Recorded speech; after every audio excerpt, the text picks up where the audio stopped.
শুনতে পাচ্ছ সবাই? এই শুনতে পাচ্ছিলে বাবা মায়েরা পিছনে? আজকের এই দিনটি বড় পবিত্র, বুঝলে? অক্ষয় তৃতীয়া।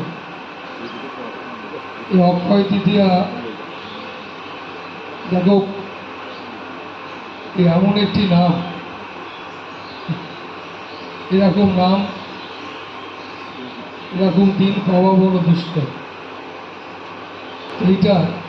এই দিনটিকে আমি ভীষণ গুরুত্ব দিই ছোটবেলা থেকে, আর চেষ্টা করি আশ্রমেতেই থাকার। বেশ কিছু বছর ধরে আশ্রমে থাকি। আর তোমাদের যেটা আমি এখন বলবো, বুঝলে, দেখো যেহেতু এরকম একটা পবিত্র দিন, নাম তার অক্ষয়। আমরা সবসময়ের জন্যেই অক্ষয়কেই ভালোবাসি। আর আমরা যেটাকে ভালোবাসি, যা কিছু ধরি আর সবটাকেই এরকম অক্ষয় হয়ে থাকুক, এরকম সবাই সব জিনিসটাকেই চায়। তোমার ছেলে, তোমার মেয়ে, তোমার স্বামী, তোমার সংসার।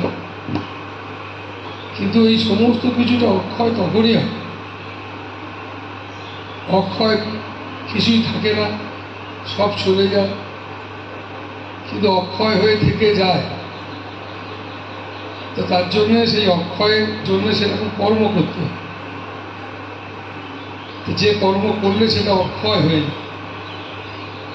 স্বামীজি বলেছে, আরো মহাপুরুষরা বলেছে যে মানব জীবন ধারণ করেছ তো কিছু এমন কিছু করো, কর্ম করো, যে কর্মটা মানুষের সমাজের উপকার করে।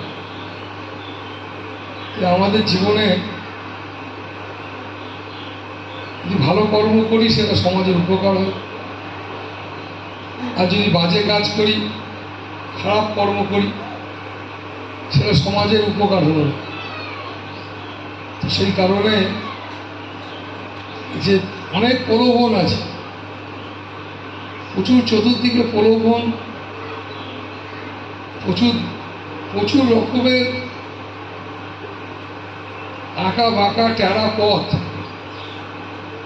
এই সমস্ত পথ চোখের সামনে পড়ে আছে। এই পথের মধ্যে থেকে নিজেকে ধরে রাখা, সঠিক পথে চলা, এটা ভীষণ গুরুত্বপূর্ণ।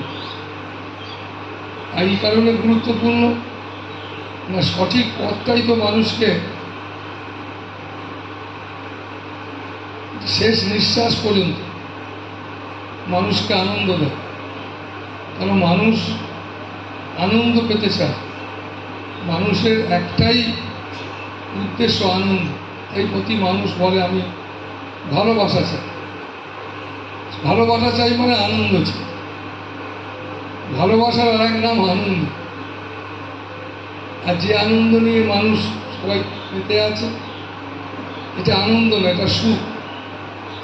তোমরা সুখটাকে ভুল করে আনন্দ বলছো। সুখ মানে ইন্দ্রিয় গ্রাহ্য, ক্ষণিকের জন্য, সাময়িক। কিন্তু এই মানুষ, আমি বারে বারে এত বলছি, আমি বহু বছর ধরে কি বলবো তোমায়, প্রচুর বলছি কেন না, বারে বারে তোমাকে যদি নক করা যায়, তোমাকে যদি ধাক্কা মারা যায়, তাহলে নিশ্চিত তোমার ভেতরে একটা দরজা খুলে যাবে। তো তাই তোমাকে বারে বারে বলছি, কি বলছি না, এইটাই বলছি যে তুমি শুধু নিজের জন্যই ভাবছো। এই নিজের জন্য ভাবাটাই তুমি একটা নেশা করে ফেলছো। তাতে কি হচ্ছে না, তুমি অনেক এনজয় করতে পারছো না। তুমি অনেক এনজয় করতে চাও, আনন্দ করতে চাও, দেখা যাচ্ছে কি তুমি আখেরে তুমি আনন্দ সত্যি যা যা তুমি ভেবেছিলে সেগুলো করতে পারছো না। করতে না পারার কারণ হচ্ছে তুমি এমন আঁকা বাঁকা পথে পা গড়িয়ে ফেলেছো পা দিয়ে ফেলেছো, যে পাগুলো তোমাকে সঠিক যে আনন্দটা পাওয়ার কথা ছিল সেইটা তুমি যেটা ভেবেছিলে সেখান থেকে তুমি সরে গেছো। তুমি বারে বারে যাতে তুমি সরে না যাও, তো তার জন্য তোমাকে নিজেকে একটু ভীষণ শক্তপোক্ত হতে হবে, ভীষণ শক্তিশালী হতে হবে, মানসিকভাবে ভীষণ শক্তপোক্ত এবং শক্তিশালী হতে হবে। কারণ তুমি ব্যক্তিগতভাবে ভীষণ দুর্বল। তুমি একটুতেই কিরকম দুর্বল, মানে দুর্বল দুর্বল মানে তোমার নিজস্বত্ব বলে কিছু না। তুমি একটুখানিতেই তুমি একবারে সব কিছু তাকে দিয়ে দিচ্ছ। কি দিচ্ছ? এই জাগতিক জিনিস দিচ্ছ, ব্যবহারিক জগতে। সংসারে তোমার সঙ্গে ব্যবহারিক জগতের সঙ্গে পরিচয়, সত্যিকারের ভালোবাসা না। ব্যবহারিক জগতের পরিচয় মানে এই রূপ, টাকা, গয়না, নাম, পরিচয়, এই জাগতিক এই সমস্ত জিনিসকে তোমরা সবাই সবাইকে ভালোবাসো। এই ব্যবহারিক জিনিস নিয়েই তোমরা মত্ত আছো। এর জন্য কী হচ্ছে, তোমাদের ভেতরের যে ভালোবাসা, যেটা সত্যিকারের, যেটাতে আনন্দ আছে, তার পরশ তুমি পাচ্ছ। আর তুমি যদি পেয়েও থাকো, খুব কম পেয়েছো, সামান্য। এই সামান্য পাওয়াতে তুমি আরও সেই সামান্যটা, সেই সামান্য সুখের আনন্দ, যে তুমি আনন্দটা পাচ্ছ সেটা সুখের আনন্দ, সেই সামান্য সুখের আনন্দ আবার পাওয়ার জন্যে একটুখানি সুখের আনন্দ, তার জন্য এত জ্বালা, আবার একটু সুখের আনন্দ, আবার এত জ্বালা। তুমি এই সুখের আনন্দের মধ্যে শুধু ঘুরে বেড়াচ্ছ। তুমি সেই অন্তরের যে আনন্দ, তাই এই অন্তরের আনন্দটাকে, এই জগৎটাকে বলে অন্তর্জগৎ। এই অন্তর্জগতে একটা আনন্দ আছে, আর একটা ব্যবহারিক জগতে একটা আনন্দ আছে। ব্যবহারিক জগতে তোমার শ্বশুর শাশুড়ি, মামা মেসো, কাকা কাকি, স্বামী স্ত্রী, ছেলে মেয়ে সব আছে। অন্তর্জগতে সব একাকার, সেখানে এত নেওয়া দেওয়া নেই। কিন্তু আমরা কেউ এই অন্তর্জগতের জন্যে সময় দিই না। এই বাচ্চা থেকে সময় দেওয়ার জন্যে বলেছে, কি যেভাবেই হোক বাচ্চা থেকে সময়টা দিই না, আর অন্য কিছুতে মেতে থাকি। তার জন্যে কী হয় না, অন্তর্জগতের ক্লোজ পাওয়া থেকে সরে যায়। তাই মানুষকে এই অন্তর্জগতের পরশ পাওয়ার জন্যে তাই সময় দিতে হয়। তাই জগতে যে কোনো কিছু কাজ করতে গেলে সময় দিতে। তাই প্রত্যেক দিন তোমরা অন্তর্জগৎ মানে তোমার এই যে শরীর, এর একটা, তুমি জন্মেছো যখন তোমার নাম ছিল না, যেই জন্মালো তুমি তখন আরে ছেলে হয়েছে নাম, মেয়ে হয়েছে মেয়ের মতো নাম দিলে। তারপরে তুমি কোন ডিস্ট্রিক্টে নাও জন্মালে, হিন্দু বাড়িতে না মুসলমান বাড়িতে জন্মেছ, সব নানান রকম তোমার সব পদবি, টাইটেল সব পাল্টে গেল। তোমার ধারণা, ভাবনা, চিন্তা একটু একটু করে সব তুমি শিখতে লাগে। এইসবগুলো আমরা তৈরি করেছি আমাদের মতো করে, কিন্তু আসল এগুলো না। আসল হচ্ছে এগুলোর বাদ দিয়ে যে তোমার আসল পরিচয়, সেটা হচ্ছে অন্তর্জগৎ। সেই অন্তর্জগৎ তুমি যেহেতু তার পরশ পাওনি, খোঁজ রাখনি, তার জন্য কী হচ্ছে না, তুমি এই ব্যবহারিক জগতের মধ্যেই তুমি মেতে উঠেছ। তাই মহাপুরুষরা বলেছে, ঠাকুর রামকৃষ্ণ খুব ভালো বলেছেন, তিনি বলেছেন তোমার দুটো হাত দিয়ে তুমি, এক হাত দিয়ে ধর্ম করো মানে মায়ের চরণ ধরো, আর এক হাত দিয়ে তুমি সংসার করো, ছেলে মেয়ে, ব্যবসা বাণিজ্য, চাকরি বাকরি সব করো। তো তুমি করেছো কি না? আমরা করেছি কি? সবাই দু হাত দিয়ে সংসার ছেড়ে ধরেছি, আমরা অন্তর্জগৎকে আর ধরি না। তার জন্য আমাদের দু হাত দিয়ে ধরার জন্য কী হয়েছে, আমাদের মধ্যে একটা হাউতাস এসেছে। আমাদের কি যেন হয়নি, কিসে যেন তৃপ্তি পাচ্ছি না। কি যা চেয়েছি মোটামুটি অনেক পেলাম, কিন্তু তৃপ্তি পাচ্ছি না। কেন না, তৃপ্তি পেতে গেলে তোমায় অন্তর্জগতে পৌঁছতে হবে। সেই অন্তর্জগৎ আছে তোমার জীবনে, তোমার ভেতরে। তাই তোমাকে ভাবতে হবে যে তুমি তোমার স্ত্রীকে কোনটা ভালোবাসো। তোমার রূপ, তোমার স্বামী রূপ ভালোবাসো, টাকা পয়সা ভালোবাসো, কোনটা ভালোবাসো? এইভাবে মানুষ খোঁজে না বলে। তাই আমি বিদেশে একবার কথায় কোনো একটা জায়গায় গিয়েছিলাম, আমি এই বিষয়ের ওপর হঠাৎ কথা উঠে, আমি বলতে লাগলাম, তখন আমার একজন একদম অল্প বয়স ছেলে বন্ধু, তারা ছেলে মেয়ে বন্ধু আমাকে বললো যে মহারাজ আবার বলুন এই কথাটা, যে আমরা কাকে ভালোবাসি, যে আমরা সত্যি যদি আমরা এই কথাটা বলুন কেন, প্রথম শুনলাম কি কাকে ভালোবাসা উচিত, এই রূপটাকে এটা ছাড়া বেশি দিন থাকবে না, তখন আমার ভালোবাসা ঠিক না, যৌবনেও তো থাকবে না, এই টাকা পয়সা গয়না গাঁঠি ছাড়া তোর টাকা পয়সা থাকলে একদিন তোর মনে হবে খাবো, এটা খেতে চাই সেটা খেতে, একদিন আর ইচ্ছা হবে না। তো সেই কারণে সবই তো পরিবর্তনশীল। তো আমরা কোনটাকে ভালোবাসি, কোনটাকে ভালোবাসা উচিত? আমি একটা মানুষ হিসেবে আমি তো অন্য পশুর মতো ভালোবাসার আমার মতন আমি আর সে পশু তো এক না। তো এইটাকে ভাবতে থাক, যত তুমি এটাকে ভাবা মানে তুমি নিজেকে নিজে বিশ্লেষণ করো, নিজেকে নিজে জানার চেষ্টা করা, নিজেকে নিজে বোঝার চেষ্টা করা। এর জন্য পড়াশোনা শিখতে লাগে। তুমি একটা অশিক্ষিতই হও যাই হোক, তুমি তোমার স্বামী, তোমার স্ত্রী, তোমার ছেলে মেয়ে কোনটাকে ভালোবাসো? আমার ছেলে ডাক্তার হলে 5 জন যারা আমাকে ছোট করেছে তাদের দেখানোর জন্য তুমি বসে আছো, যে আমার ছেলে ডাক্তার হলে তাদের দেখাবো আমি? যখন দেখাতে গেলি দেখলি লোকগুলো মরে গেছে, দেখাবি না কেমন? তো সেই কারণে এই সমস্ত জিনিস ছাড়ো। তুমি মাথা উঁচু করে দাঁড়ানো মানে তুমি জন্মেইছো, তুমি এখানে এসেইছো, এই জগতে এসেছো কেন গরিব হয়ে থাকবে? কেন তুমি মাথা নিচু করে থাকবে? কেউ তো মাথা নিচু করে থাকতে বলি। আমরা নিজেরা পাচ্ছি না, আমাদের নিজেদের মধ্যে ব্যক্তিগত মানসিক শক্তি নেই। মানসিক শক্তি মানে যে মানুষটা সংযম, যে মানুষটার কাছে দেখো তুমি আমাকে ফলো করো, তোমার সামনে আমি এক্সাম্পল। কেননা আমি একদিন আমি একটা মধ্যবিত্ত ফ্যামিলির ছেলে, সেখান থেকে বেরিয়ে ভারতবর্ষে বিভিন্ন প্রান্তে পাহাড়ে জঙ্গলে বনে ঘুরতে ঘুরতে এসে হাজির হলাম তোমাদের মধ্যে হাজির হয়ে আস্তে আস্তে আস্তে আস্তে তোমাদের মধ্যে থাকতে থাকতে দেখো দেশে বিদেশে জগতের অনেক ভোগ দেখছি, ওই কোথাও তো লেগে গেলাম না। এত ভোগ, এত টাকা পয়সা, এত নাম, এত সম্মান। আমাকে অনেক মানুষ সম্মান তো করে, তোমরা বিভিন্ন মানুষ সম্মান করছি, সম্মান পাওয়া, টাকা পয়সা, এত দেশ বিদেশ ঘুরে বেড়ানো, এগুলো সব তো মোহ। দেশ বিদেশ ঘুরে বেড়ানো, সব রংচঙে লোক দেখা, রংচঙে জগতের জিনিস দেখা, এসব তো এটা প্রলোভন। এ সমস্ত জিনিস দেখছি কত বছর ধরে, ওই আমি তো লেগে যাইনি। ভাববে যে গুরুদেব, তার কাছে আমি যাই, সে ছোট থেকেই যাই আর বুড়ো বসেছি, যার কাছে আমি যাচ্ছি তিনি কিন্তু কোনো জিনিসে তার সত্যি তো তিনি এত কিছু, তিনি তো 20 বছর আগে বিদেশেই রয়ে যেতেন।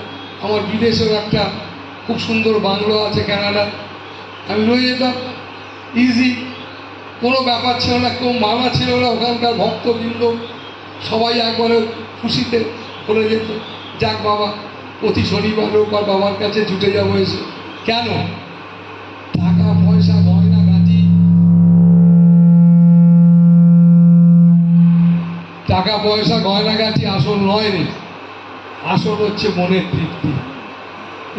এই শরীরের যেমন একটা পেট আছে, এই শরীরের পেটেতে ডাল রুটি মাছ মাংস এসব খায়, আর মনেরও একটা পেট আছে যেটাকে বলে তৃপ্তির পেট। সেই পেটটা হচ্ছে আলাদা, সেখানে এই ডাল রুটি, এই ছেলে মেয়ে, টাকা পয়সা গয়না গাঁটি এসব সেই পেটের খাদ্য নয়। সেই পেটের খাদ্য হচ্ছে সেই তোমার সেই পবিত্র, যিনি পবিত্র থেকে পবিত্রতর, যিনি সবার মধ্যে আছেন, যার কোনো রূপ নাই। তুমি যে রূপে তাকে ভালোবাসো সে রূপেই তিনি আছেন। বোঝা তো বাবা?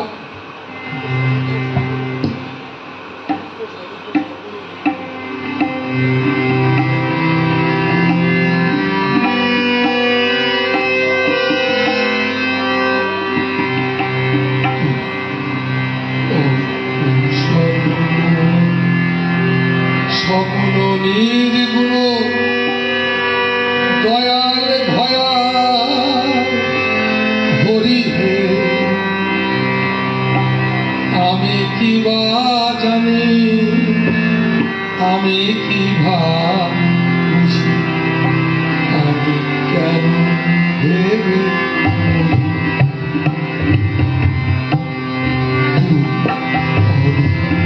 স্বরূপ সগুণ নির্গুণ দয়াল ভয়া হরি হে, আমি কি বা বুঝি, আমি কি বা জানি, আমি কেন ভেবে কি রূপে এসেছি, কেমন বা যাব, তা দিয়ে কেন জীবন কাটাবো, কি রূপে এসেছি, কেমন বা যাব, তা দিয়ে কেন জীবন কাটাবো, তুমি আনিয়াছো তোমারে পাবো, তুমি আনিয়াছো তোমারেই পাবো, শুধু মনে করি। এই তবলাটা কম কর। স্বরূপ অরূপ দয়াল ভয়া হরি হে। তো তাই বাবা মায়েরা এই গানটা এই কারণে গাইছিলাম, কি রূপে এসেছি কেমনই বা যাব, তা ভাবিয়া কেন জীবন কাটাবো, তুমি আনিয়াছো তোমারই পাবো, এইটুকু শুধু জানি। তা তুমি আমাকে কেমন ভাবে যাব, কিভাবে এসেছি, কি আমার হবে, এইসব ভেবে দরকার নেই। তুমি আমাকে জগতে এনেছো, আমি তোমাতেই মিশবো, তোমার সঙ্গে তোমাতেই আমি হারিয়ে যাব, এই একটা ইচ্ছা মনের মধ্যে রাখো। তুমি অরূপ স্বরূপ সগুণ নির্গুণ, তুমি অরূপ, তুমি স্বরূপ, তুমি রূপ, তুমি আবার রূপহীন, তোমার কোনো রূপ নেই, তোমার অনেক কিছু। এসব ভেবে লাভ কি, এসব দরকার নেই ভাবা।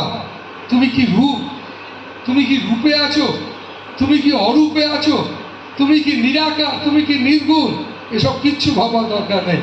শুধু এইটুকুই ভাবো, তুমি আনিয়ে আছো তোমার এই পাবো, তুমি আমাকে এনেছো এই জগতে, আমি শুধু তোমাকেই পাবো, তোমাকেই পেতে চাই, আমি শুধু তোমাতেই থাকতে চাই।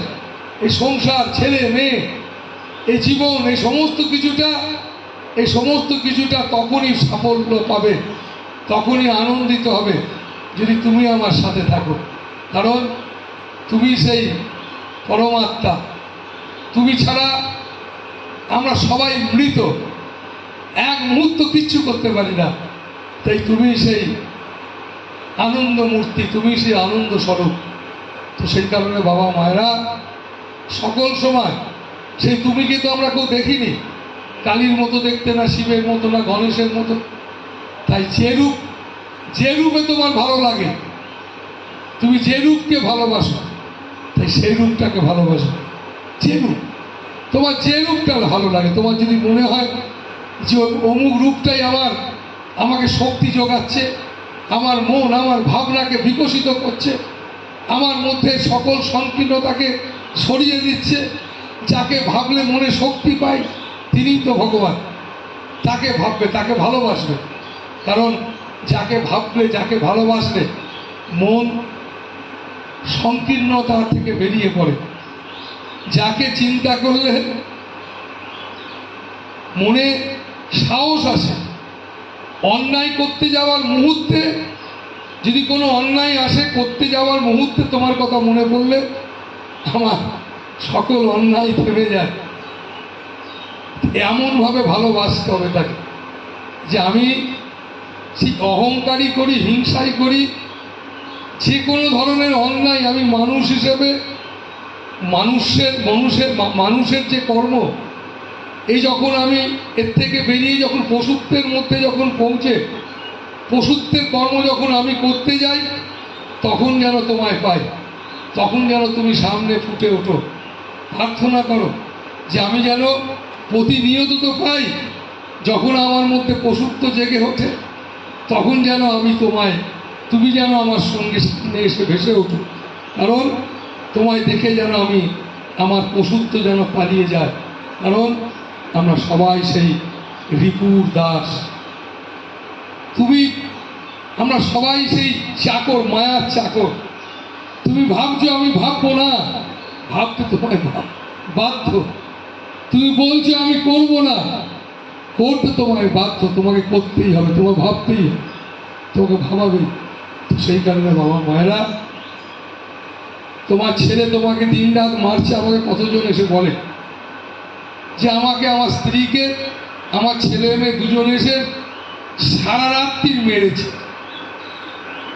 আমাকে সকালবেলায় মোটর সাইকেল চালাতে পারছে, এসে আমাকে বলছে মেরেছে। আমি তাড়িয়ে দে, বাড়িতে ঢুকতে দিয়েছিস, বার করে দেবো।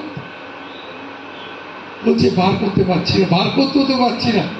কেন করতে পারছি না? বার করে তো পারছিস না। আবার ওই যে মায়ার চাকর, মায়ার চাকর। সে ভাবছে বোধহয় আমি এসেছে কার কাছে? সে তো মামা, তার ভাগনা, জগতের যার কাছে গেলে সে আহা করবে। আমি কিন্তু আহা তো করবো না। আমি বলবো তুমি চেয়েছো এটাই, তুমি তো এটাই চেয়েছিলে, আমার ছেলে হবে। আমার স্বপ্ন দেখেছিলে, গল্প ফেলেছিলে। ছেলে হওয়ার সাথে সাথে তাকে এইভাবে চান করাবে, সেইভাবে বসাবে, উল্টো করবে, যেমনভাবে তাকে আটার মতো তাকে মাখবে। কিন্তু একদিন সে তো আর আটা হয়ে থাকবে না, ছেলে মেয়ে, সে নিজের স্বাভাবিকতায় আসবে। তো তখন তুমি বুঝতে পারবে। কি তাই বাবা মায়েরা, তুমি তো চেয়েছো, তুমি কাঁদলে হবে কি? তাই তুমি যেটা চেয়েছো সেটা পাচ্ছ। তুমি যদি চাইতে যে আমার ছেলে মেয়ে, আমি, সবাই আমরা ঈশ্বরের বা গুরুমুখী হয়ে থাকবো, এই গুরুমুখী হয়ে থাকবে না যদি তুমি চাইতে, তাহলে দেখতে তোমার ছেলে মেয়ে অন্ততপক্ষে আদর্শমুখী হয়ে জীবন কাটাত।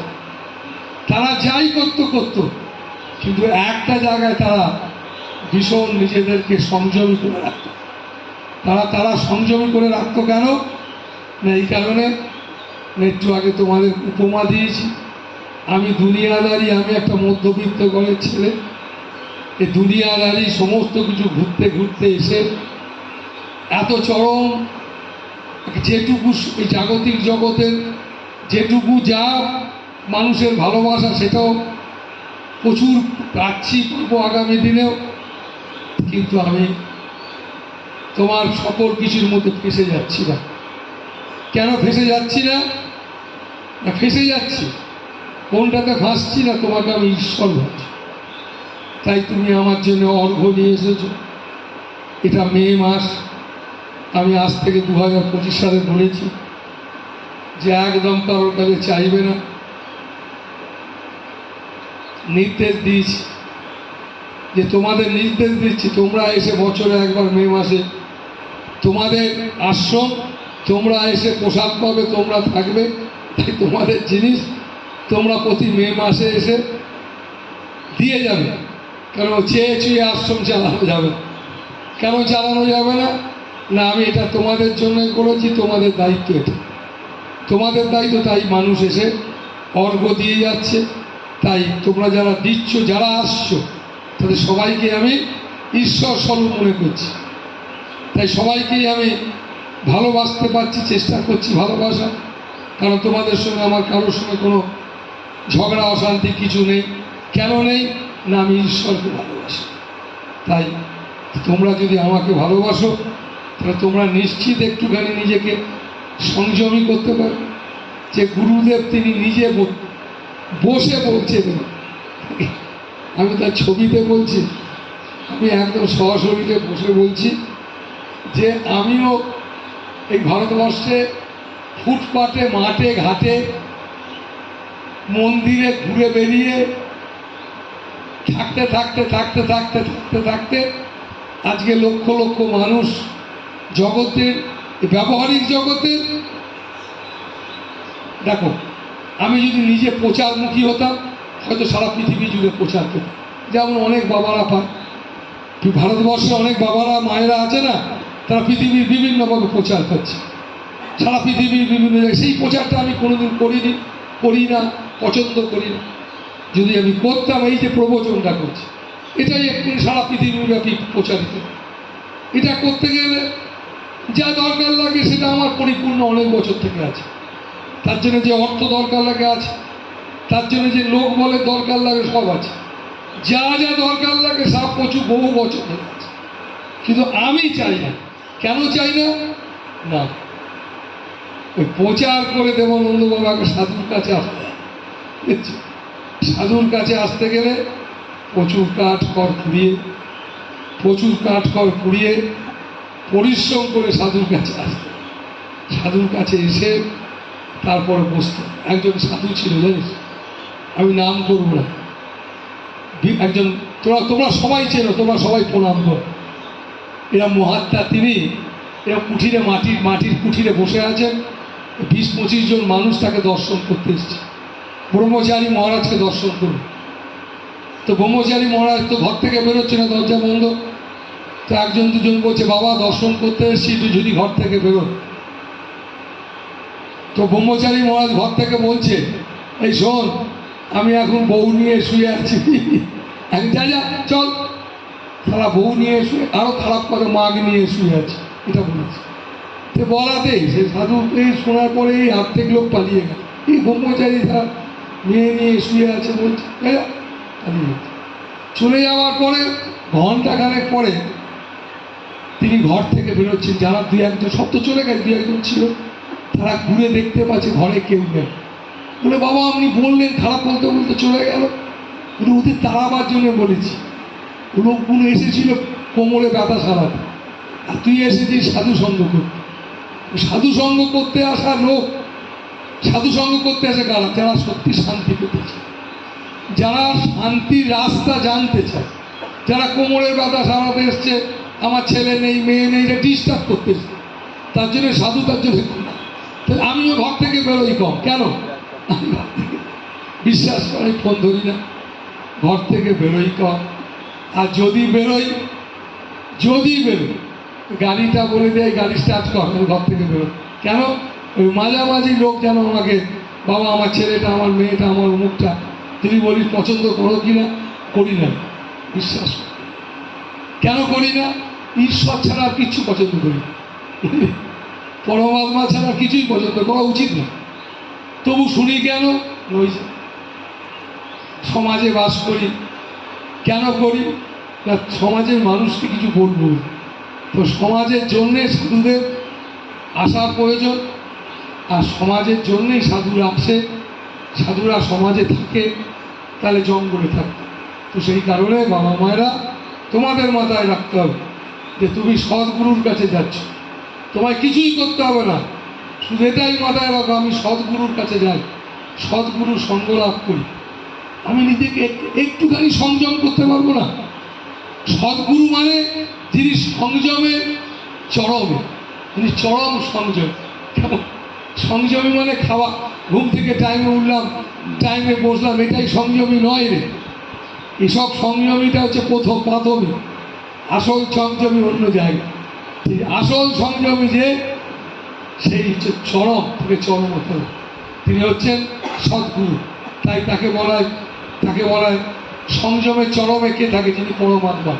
তো তাই বাবা মায়েরা খুব আনন্দে থাকো, আর প্রার্থনা করো, চলে ফিরে ঘুরে বেরিয়ে আজকের আমাকে অক্ষয় তৃতীয়া পবিত্র দিনে একটা জিনিসই প্রার্থনা করো, এর জন্য আমার মধ্যে সংযমী হওয়ার ক্ষমতা হয়।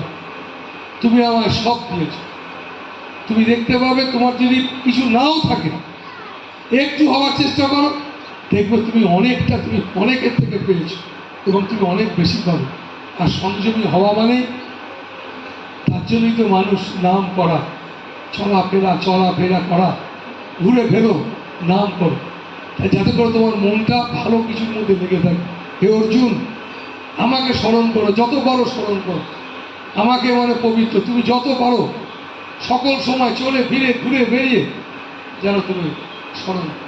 ভালো থাকো বাবা মায়েরা, খুব ভালো থাকো, আনন্দ থাকো, আর প্রার্থনা রেখো প্রভু আমি যেন যে কোনো সময় যে কোনো মুহূর্তে আমার মৃত্যুর দিন পর্যন্ত যেন আমি সঙ্গর সঙ্গে জুড়ে থাকতে পারি, সঙ্গে থাকতে, সঙ্গে ভালো থাকতে।